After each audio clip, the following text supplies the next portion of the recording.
Michael, Yeah. you were talking about attitude, and then I said I'll come back to that. Yeah. I want to find out from you, what do you think about the session of people who are calling for law enforcement on sanitation and prosecuting sanitation offenders?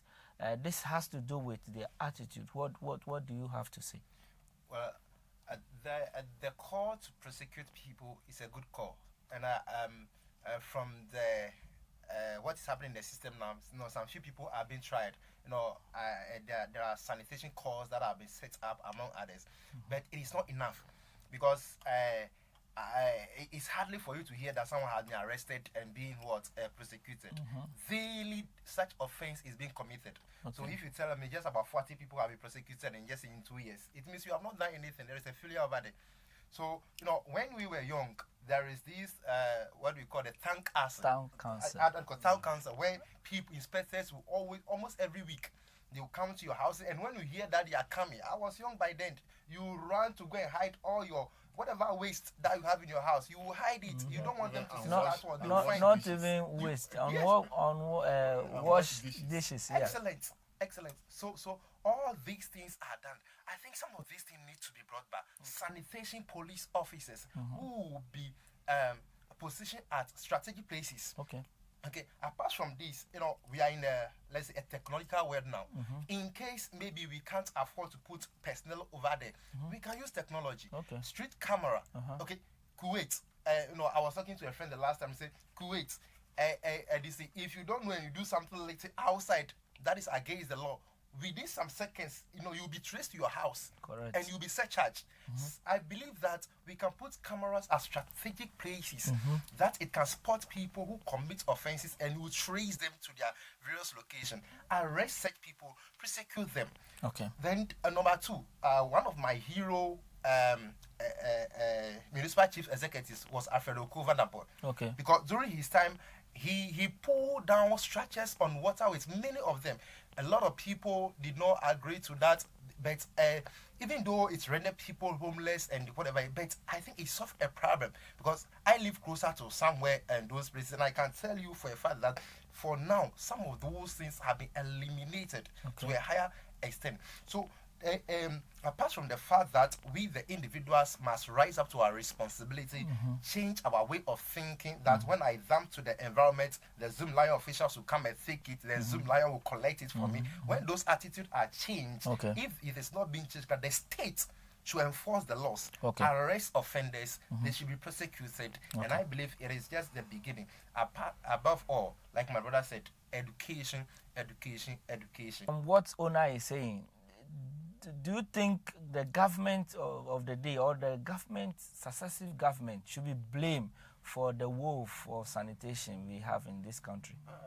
The fact is that, let's all just be neutral. The fact is that when you see the history of our country, for a long time now, successive governments come up with a lot of good policies, good projects.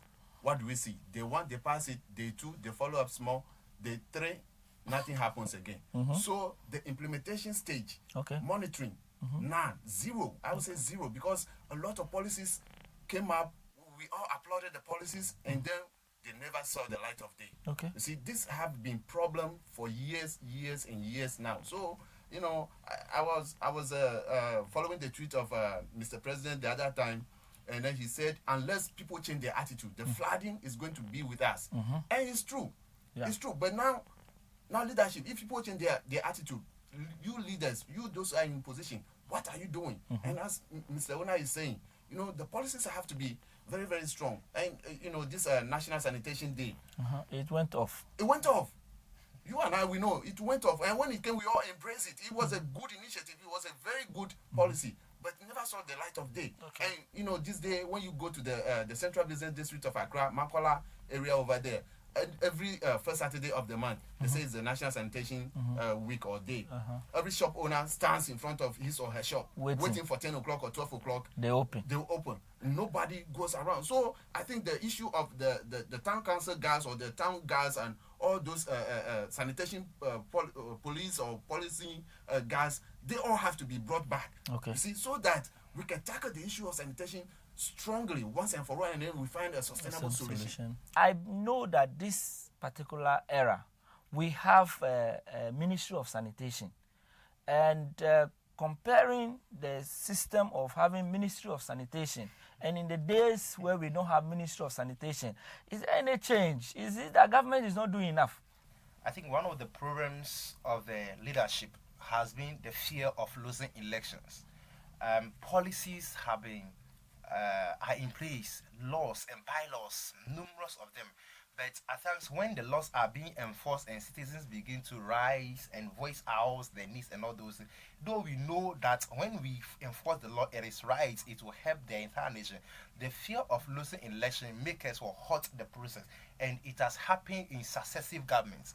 So, I mean, one of the greatest things that I am looking for is for a president to arise and said, "I will have given me a 4-year mandate, and I want to complete that mandate. I want to do everything that I want to do. If after the 4 years, if you vote for me, fine. If you don't vote for me, fine." I think that will be the beginning of a great thing, where that president will force the citizens, will bring order to the systems. Order to the system will help the citizens know the effects of every decisions and actions that they are taking. That people who offend the law and the systems to be prosecuted will be demanded of them what ought to be demanded of them. The offenders will be either fined or in prison.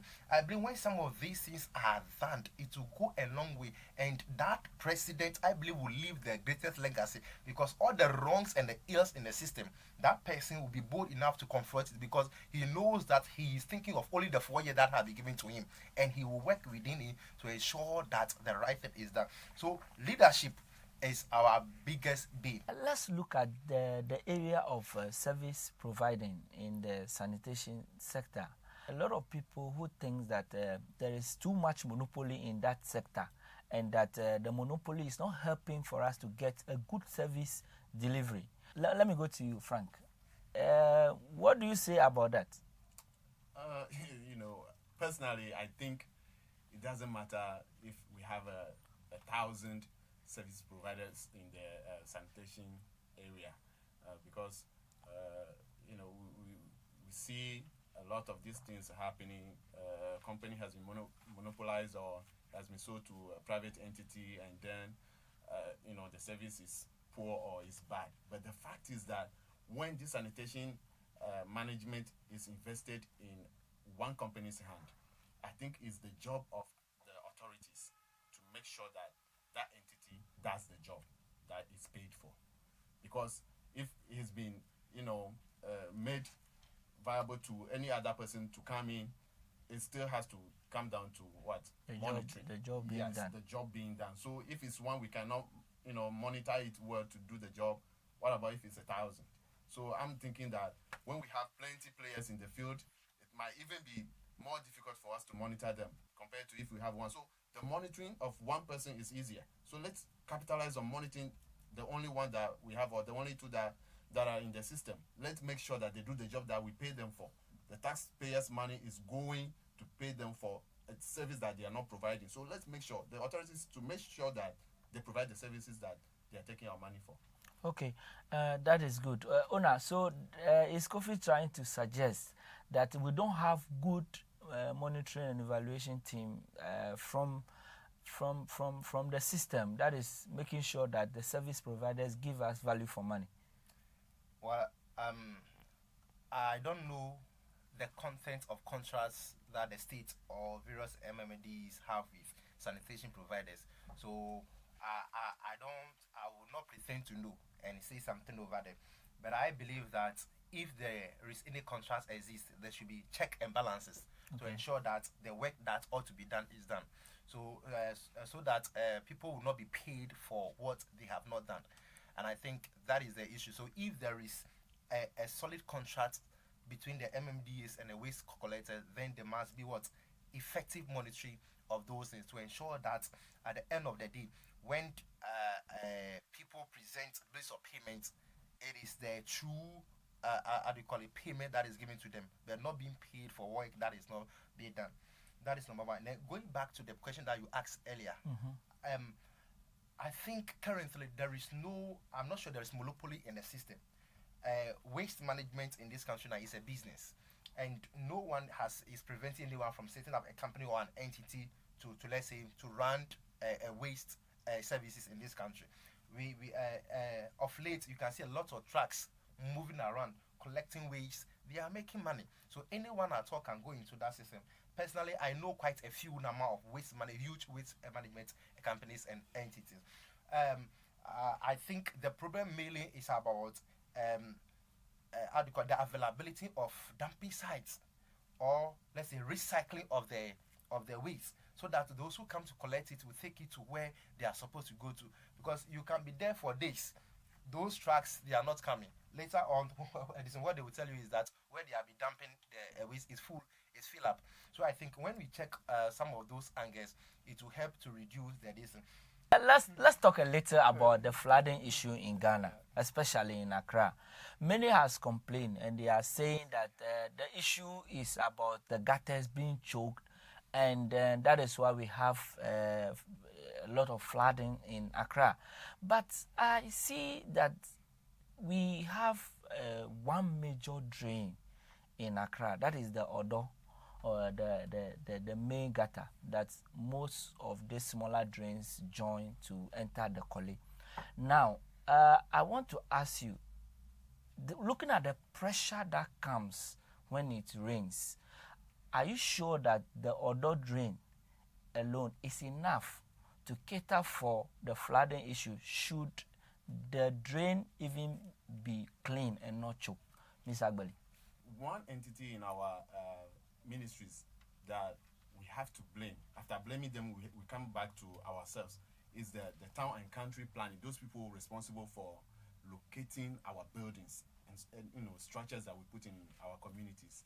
You see, the whole choking of the gutters depend on how the settlements are laid out. Okay. You see, let's say communities like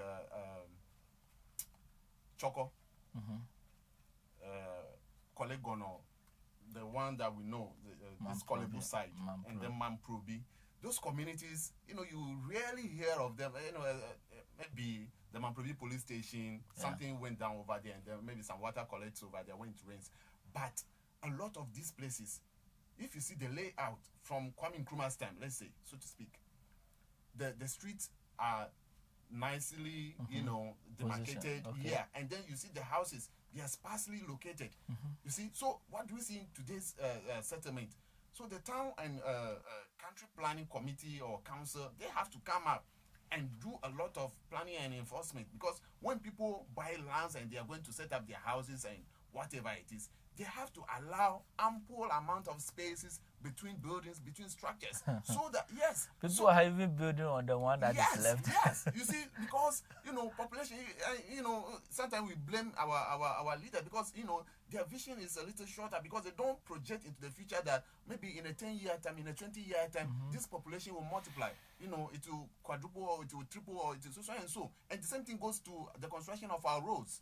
You see, we construct just one single lane over here, forgetting about how much cars will come on the same road in 10 years' time or in 20 years' time. The same thing now is affecting us as far as our drainage and our flooding is concerned. So when people are about to settle in a specific location, a lot of planning must be done, so that the houses must be sparsely located, and then spaces are located for the gutters, for the drainage system.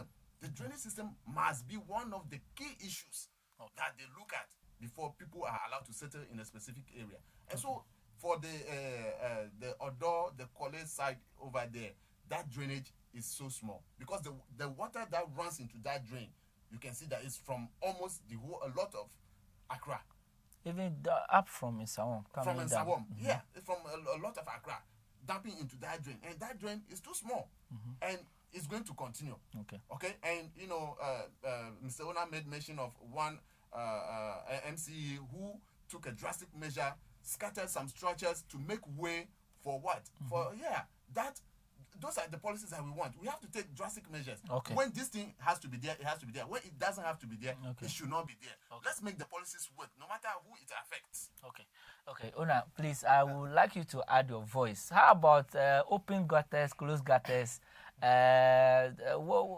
Could they also help? Because the choking of the gutters, if there are many and then still they are open, what do you think? I think Ghana's sanitation problem is a holistic problem. Okay. That needs a holistic approach for a holistic solution. Okay. And I'm saying this because whilst he was talking, I was thinking about this open gutter system. And I think if the thing is open and I can see it and I need a place to misbehave, I will go there, I will dump there. Okay. But I think, you know, we want to spend less. Okay. But at the end of the day, the problem that we create becomes more expensive. I think it's time for us to cover every gutter that is constructed in this country. All gutters in this country must be covered. Let me not cut you. How about if you cover a gutter and it gets choked? How do you distill it? I think from the little that I have observed, and in fact from a few things that I've also read, I think the last time I was also listening to this my Dr. Joyce. I think it is more safer for some time than the open gutters, because the open gutters, especially when they are in front of your house and all those things, you can easily dump into it. But when it is covered, at least within the period, it can be uncovered for it to be desealed and all those things. So I think it is also an angle. You know, apart from the Kole Lagoon, there is also the Chemu Lagoon. Okay. When I was young, Chemu Lagoon, we used to catch fish and crabs and other things over there. But today, it is highly contaminated that nothing can be done in there. Okay. So I think that communities around those places, water bodies, must be sensitized. What is going on at places like Grefe and others must be stopped. It has been persistent. The only time you hear of Grefe in the news is when it rains. Okay. Is it good? Oh, no. There is cholera. Yes. You see, and up to date, people are still building and entering into that water. Now, a big water now is become like the gutter of the Now they have taken the entire place. You see, and leadership is seeing. They know it, or not that they don't know the problem. They know it and they assist us. So I think that all these things must be tackled to ensure that people don't build into waterways where what have been destroyed, we know. What is left, let's do something to ensure that we prevent further problem. I think today, to whilst listening to the acting director of EPA, Mr. Disempoama, he said something that they are looking at the alternative of using he said some form of equipment to block the Kole Lagoon at certain strategic locations. Okay. That when it's raining, the rubbers and everything that will be taken and will be prevented from going into the sea. But I'll be thinking about it when that thing is done and the rubbers became choked so much that the water cannot even pass through. At the end of the day, won't that also create another problem? So that is why I say it's a holistic problem that needs a holistic approach to deal with from the top to the down. Okay. Yeah. Gentlemen, let's talk about us. Let's come to us. I believe, like we are all saying, holistic approach. Change must start with us. Change must begin with us.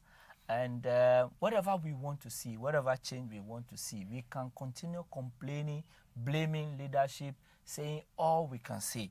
But I believe we can change the situation in our own little way, in our own small way. We can do something to take care of the situation in the community, from our household, etc.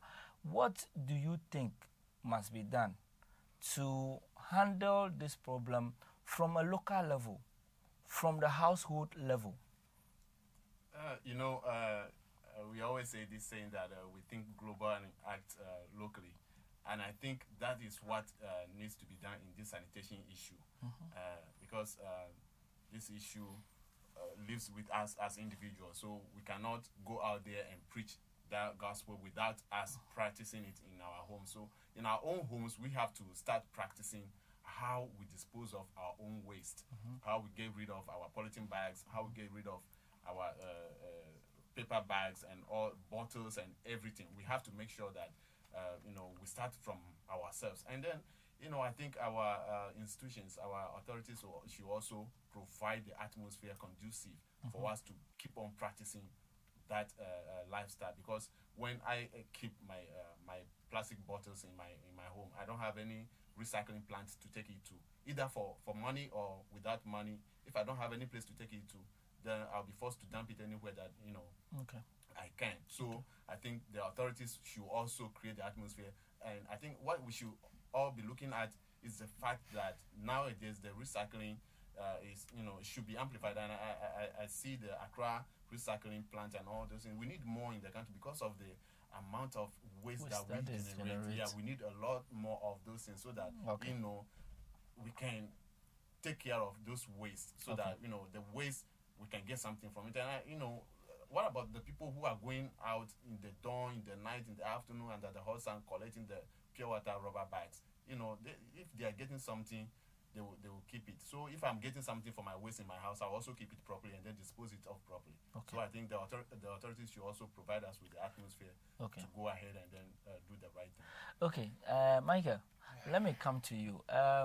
What are we doing as young people? I believe you have been with the Foundation for Generational Thinkers for some time now, talking about attitude, talking about education. In our own small way, what has the foundation been doing so far to make sure that we also contribute to keeping of the issue of sanitation in our country? Well, that's a great one.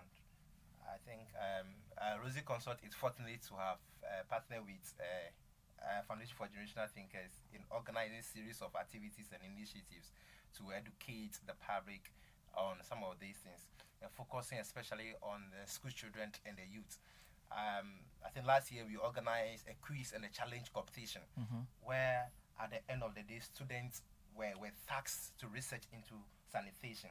I think the question that was posed to them was what they can do to solve sanitation in their various communities. It was an intensive research work, and students did a lot of things. I think we showed them how to fold after taking pure water, how to fold the rubber and make it a miniature, very small, and put it in their pocket or in their bag, so that when they get home, they can put it into the dustbin. Some of them even went to the extent of even creating cars, producing toy cars and other things out of waste. And some went into communities. I remember a school like Soa Boy, they went to a community, a Chokot to be precise, to educate the whole community on waste, among others. And so I think this has been some of the things that we have done over the years and we are continuing doing. I think what we are doing now, like this discussion, is also one of the things, trying to add a voice and encourage the citizenry that everything, the action begins with us, that we can all contribute one way or the other to ensure that we keep this kind of sanitation menace and a waste problem that we are facing. And I think that is what we have done so far and we continue to do as a foundation. Well, thank you. Thank you very much. I personally believe that Ghana's problems can be solved when we take the position of start tackling most of our issues through the attitudinal angle, where we try to let people think differently, see things differently. And that is what the Foundation for Generational Thinkers Forget is all about. To wrap up, gentlemen, can I take your final thoughts on what we are discussing? What are your final words to those listeners out there? Well, for our school children who we already started working with, I think I want to give them the thumbs up again for participating in our programs, and then I also give them the voice to go out there and do more that we taught them, and then it starts with them.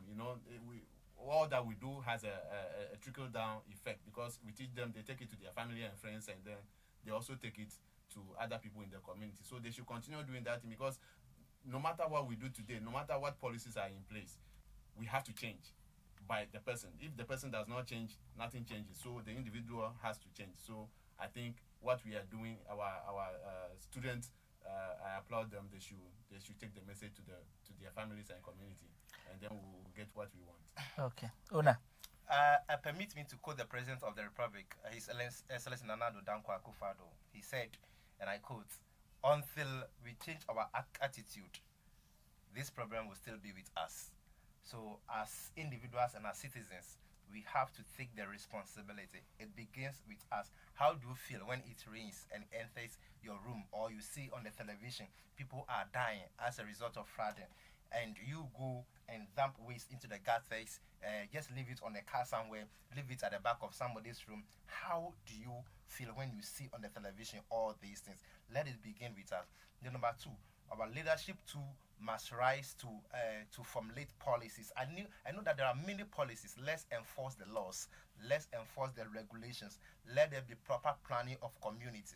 Let drains be deseed. Let drains be dredged. Let new ones be constructed to ensure that there is a holistic waste system in the country with a central place of control to ensure that we reduce flooding in all spheres. And especially, let's also think of the ecosystem, the oceans. Whales are dying. Endangered species of fishes are dying just because of plastic that we are dumping in their multitudes into the ocean. So let's see all this as a challenge. Let's do something about it as citizens, as a nation, and also as leadership. And I believe when we do that, we will all live to be happy. Well, thank you, viewers. Thank you, gentlemen. Thank you so much for coming. I want to thank you all for viewing and posting your comments. Please don't forget, add the hashtag to your comments, and then hashtag Foundation for Generational Thinkers, hashtag Generational Voices, and then you can post your comments. The leaders are listening, the leaders are watching, and they will pick a suggestion from you that can make our nation better. Remember, if we want to move a mountain tomorrow in this country, let's start today by lifting up stones. Remember, you are the voice, therefore be the voice.